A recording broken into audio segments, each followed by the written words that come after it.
नमस्कार दोस्तों, आप सभी का स्वागत है। दोस्तों, एक बार यमराज और चित्रगुप्त यमलोक में बैठकर बात कर रहे होते हैं। तभी चित्रगुप्त यमराज से पूछते हैं, हे प्रभु, किस कारण से मनुष्य की अकाल मृत्यु होती है? कौन से मनुष्य को संतान सुख नहीं मिलता है और कुछ मनुष्यों की मृत्यु शिशु अवस्था में ही क्यों हो जाती है? इसके पीछे क्या कारण है?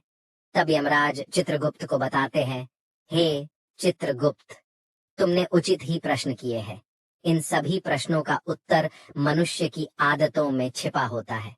मनुष्य जिस प्रकार का आचरण करता है, उसे उसी के अनुसार सुख और दुख भोगने पड़ते हैं। मनुष्य की अकाल मृत्यु होने के पीछे भी उसकी आदतें ही कारणीभूत होती है।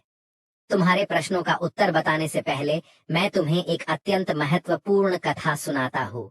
इस कथा में तुम्हें तुम्हारे सभी प्रश्नों के उत्तर मिल जाएंगे। इसीलिए तुम इस कथा को ध्यान से जरूर सुनना। तो दोस्तों, यमराज ने चित्रगुप्त को जो कथा सुनाई है, हम वह आप सभी को सुनाने जा रहे हैं। इस कथा में मनुष्य के आचार विचार, अच्छी और बुरी आदतें तथा जन्म मृत्यु के विषय में बहुत ही महत्वपूर्ण ज्ञान दिया गया है। इस ज्ञान को कभी आधा अधूरा नहीं सुनना चाहिए। तो चलिए बिना देरी किए शुरू करते हैं।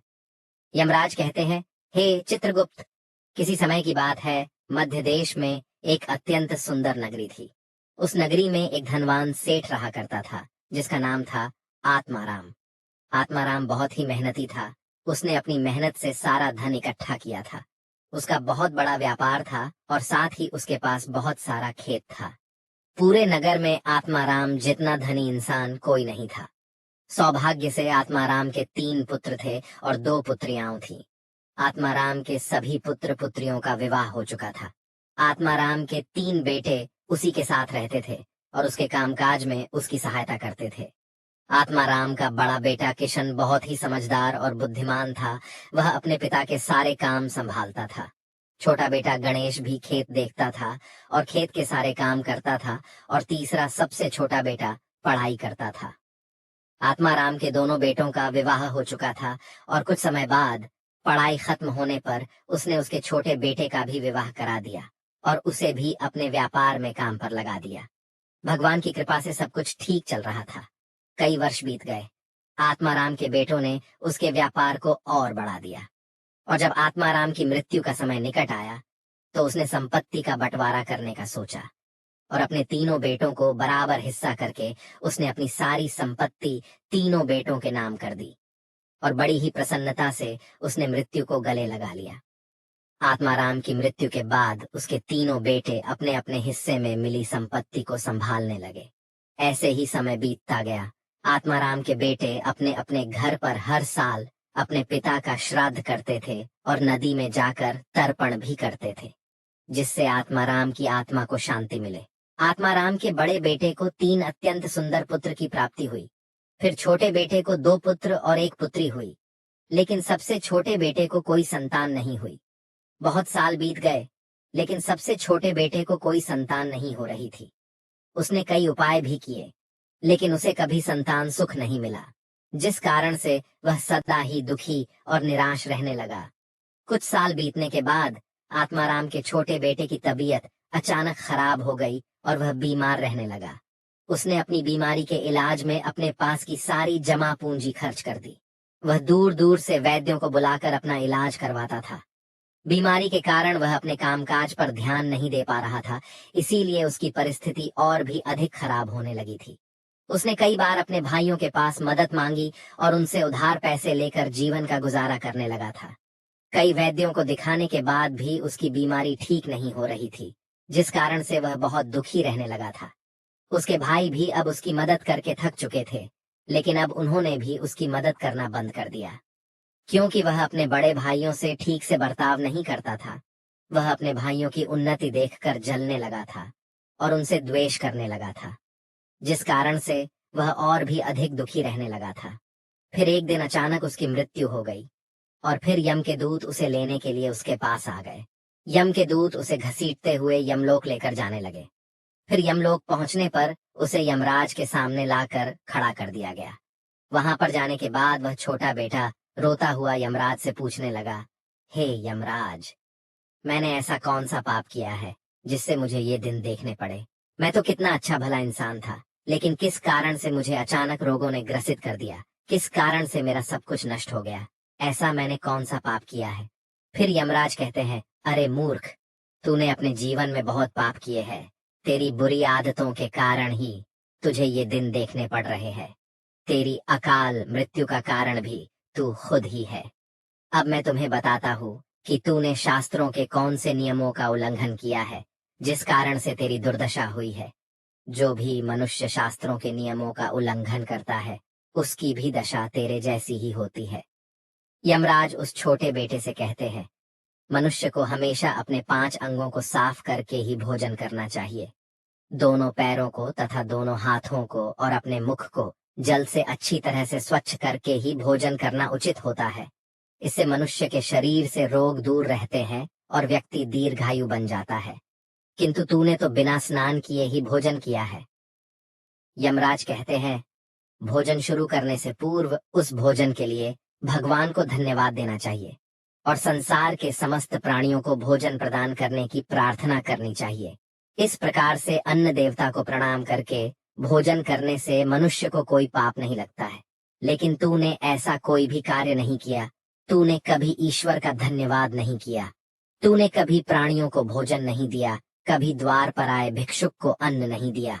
इसी कारण तेरी यह दुर्गति हुई है। यमराज कहते हैं, जमीन पर बैठकर भोजन करना ही श्रेष्ठ होता है। बिस्तर पर बैठकर भोजन करने से मनुष्य के शरीर में रोग उत्पन्न होते हैं और उसकी आयु कम हो जाती है। तू बड़े आराम से बिस्तर पर बैठकर भोजन करता था, इसी कारण से तेरे शरीर में रोग निर्माण हुए। शास्त्र कहते हैं कि दहलीज पर बैठकर भी भोजन नहीं करना चाहिए, किंतु तूने इस नियम का भी पालन नहीं किए, जिससे तेरी धन संपत्ति भी नष्ट हो गई। दहलीज पर बैठकर भोजन करने से धन का नाश होता है। यमराज कहते हैं, 3 प्रकार का भोजन मनुष्य को ना ही करना चाहिए। जिस भोजन के ऊपर से कोई पैर रखकर चला गया हो अथवा कोई व्यक्ति भोजन को ला कर गया हो, ऐसे भोजन को कभी खाना नहीं चाहिए। ऐसा भोजन अशुद्ध हो जाता है। ऐसे भोजन को पशुओं को खिला देना चाहिए। दूसरों के द्वारा लांघा गया भोजन खाने से मनुष्य की आयु कम हो जाती है और उसके शरीर में भिन्न भिन्न प्रकार के रोग उत्पन्न होते हैं। यदि भोजन में बाल निकल आता है तो ऐसा भोजन त्याज्य हो जाता है। यदि अन्न में बाल निकलता है तो उसे ईश्वर को कभी प्रसाद के रूप में नहीं चढ़ाना चाहिए और ना ही स्वयं खाना चाहिए। ऐसा भोजन प्रेतों को प्राप्त हो जाता है। यमराज उसे कहते हैं, दूसरों के लिए परोसा हुआ भोजन भी नहीं खाना चाहिए। जो मनुष्य दूसरों का भोजन छीन के खाता है अथवा किसी को बिना दिए ही स्वयं उस अन्न का उपभोग करता है, उससे देवी अन्नपूर्णा रुष्ट हो जाती है। भोजन सभी में बांटकर खाना चाहिए। दूसरों के हिस्से का भोजन करने से मनुष्य के पुण्य कर्म नष्ट हो जाते हैं, लेकिन तूने इनमें से किसी भी नियम का पालन नहीं किया, इसी कारण से तेरी आयु कम हो गई। शास्त्रों के अनुसार दिन के समय में मनुष्य को उत्तर की ओर मुख करके मल मूत्र का त्याग करना चाहिए। यदि रात्रि के समय मल मूत्र का त्याग करना हो तो दक्षिण की ओर मुख करके करना चाहिए। मल मूत्र का त्याग करते समय हमेशा अपने सिर को ढककर रखना चाहिए। किसी भी पेड़ के नीचे, कुएं के पास, नदी के किनारे के पास, गौशाला के पास, देव मंदिर, अग्नि के पास तथा शमशान भूमि के पास कभी मल मूत्र का त्याग नहीं करना चाहिए। शास्त्रों में कहा गया है, खड़े होकर भी मल मूत्र का त्याग नहीं करना चाहिए। इससे शरीर में रोग और विकार निर्माण होते हैं। इसके साथ ही पूरी तरह से निर्वस्त्र होकर भी मल मूत्र का त्याग नहीं करना चाहिए। चलते चलते कभी पेशाब नहीं करना चाहिए, इससे जीवन में दुर्भाग्य आता है। जूते पहनकर, छाता लगाकर भी मल मूत्र का त्याग करना अनुचित माना जाता है। कभी भी किसी स्त्री, गुरु, देवता, मंदिर और पानी की तरफ मुख करके आकाश में ग्रहों को देखते हुए मल मूत्र का त्याग करना अनुचित होता है। रात्रि में चंद्रमा और अग्नि की तरफ देखते हुए भी मल मूत्र का त्याग नहीं करना चाहिए। इससे जीवन में दुख और संकट आते हैं। मल मूत्र का त्याग करने के बाद उस भाग को स्वच्छ करना चाहिए तथा अपने हाथों को भी जल से शुद्ध करना चाहिए। मल मूत्र का त्याग करने के बाद किसी दीवार पर साफ नहीं करना चाहिए, इससे पशु के रूप में जन्म प्राप्त होता है। मल मूत्र का त्याग करने के बाद उसे अच्छे से ढक देना चाहिए और उस पर मिट्टी डालनी चाहिए, ताकि कोई पशु उसे खाए नहीं। यमराज कहते हैं, मनुष्य को कभी निर्वस्त्र होकर स्नान नहीं करना चाहिए, इससे पितृदेव रुष्ट हो जाते हैं। पितृदेव रुष्ट हो जाने पर मनुष्य अपना सब कुछ खो बैठता है। किंतु तूने सदैव ही निर्वस्त्र होकर ही स्नान किया है, जिस कारण से तेरे पितृ भी तुझसे नाराज थे। इस प्रकार से यमराज उस छोटे बेटे को बहुत सारा ज्ञान देते हैं और यमदूतों से कहकर उसे नरक ले जाने की आज्ञा देते हैं। तो दोस्तों, इस प्रकार से मनुष्य को कभी शास्त्रों के नियमों का उल्लंघन नहीं करना चाहिए। यमराज ने चित्रगुप्त को जो ज्ञान दिया है वह अत्यंत महत्वपूर्ण है। उम्मीद है आपको यह जानकारी अच्छी लगी होगी। वीडियो को लाइक जरूर करें। ऐसी ही आध्यात्मिक जानकारी वाले वीडियो देखने के लिए चैनल को सब्सक्राइब करें और कमेंट में जय श्री कृष्ण अवश्य लिखें। आप सभी का धन्यवाद।